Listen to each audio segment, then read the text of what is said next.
आधिकारिक पुष्टि त आउन बाँकी छ, तर सम्भावित ठाउँ यो हिमताल फुटेको भन्ने कुराहरू छ, जहाँ कि यो चाइनामा अवस्थित हाम्रो यो दुदाङदेखि तल्लोपट्टि। विस्तृत विवरण त आउन बाँकी नै छ, तथापि पनि रसुवामा भएको आज यस्तो भयानक मानवीय क्षतिदेखि लिएर भौतिक क्षति यति धेरै गएको छ।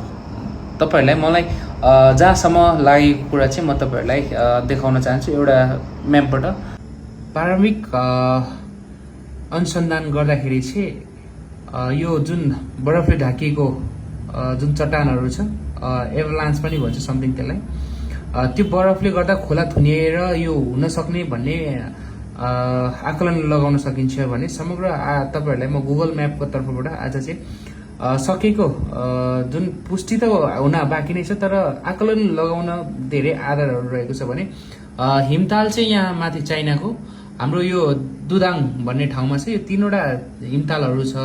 यो हिमतालबाट विस्फोट हुन सक्ने या कुनै पनि एभलान्स भन्नाले पहिरोबाट चाहिँ खोला थुनिएर भएको हुन सक्ने भन्ने विस्तृत रूपमा चाहिँ आकलन लगाउन सकिन्छ। सोही क्रममा आज यही फुटेर चाहिँ नेपालको हाम्रो रसुवा जिल्ला अन्तर्गत रहेको हाम्रो भन्सार नाकादेखि लिएर हाम्रो यहाँ तल सेपुरबेसी भन्ने ठाउँसम्म पनि आएर ठुलो क्षति भएको प्रारम्भिक जानकारी आइसकेको छ र धेरै धनजनको क्षति भइसकेको हामीलाई प्रारम्भिक जानकारी पाइसकेको छौँ। यस विषयमा जति पनि हुनुहुन्छ सकुशल रहनु होला भन्न चाहन्छु।